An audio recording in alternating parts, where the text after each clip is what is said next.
If you take nothing else from this lecture, but you practice this, it will completely transform the way that you interact with people. And I would highly recommend that you run this experiment every time you talk to people for the rest of your life, because it really works. The next time you find yourself embroiled in an argument with someone that's contentious and uncomfortable, say, institute the following rule.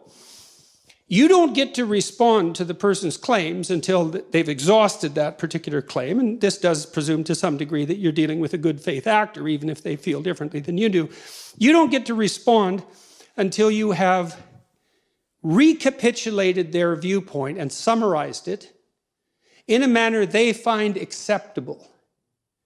That's so treacherously sneaky, that rule, because what it means is you have to demonstrate that you attended to what they say closely enough and carefully enough to, first of all, act out validation of the idea that they have an opinion worth attending to. So that's a big deal. Eh? People really like being paid attention to. There's nothing people like more than that. So you're called upon to, first of all, summarize what they said, which is not an easy thing, right? Because it means you have to, and sometimes it's somewhat incoherent and emotion-laden, especially if it's in the course of an argument.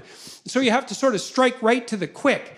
It sounds to me like this is the point you were making. And then you lay out the point, and then you see they have to be happy with your summary. They have to be pleased with it, which means that you're doing exactly the opposite of straw-manning the argument, quite the contrary.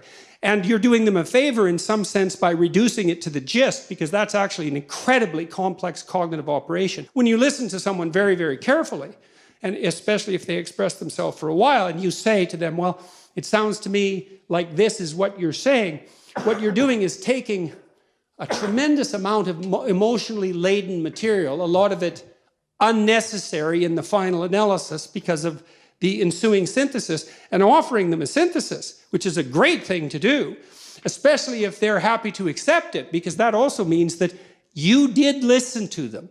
So you signified that they were worth attending to, and then you listened to them enough to actually understand what they were saying, to try to understand it, and then you did understand it. And then they're way happier with you, even if you're arguing with them, because at least now they know they can rely on you to be a reliable listener.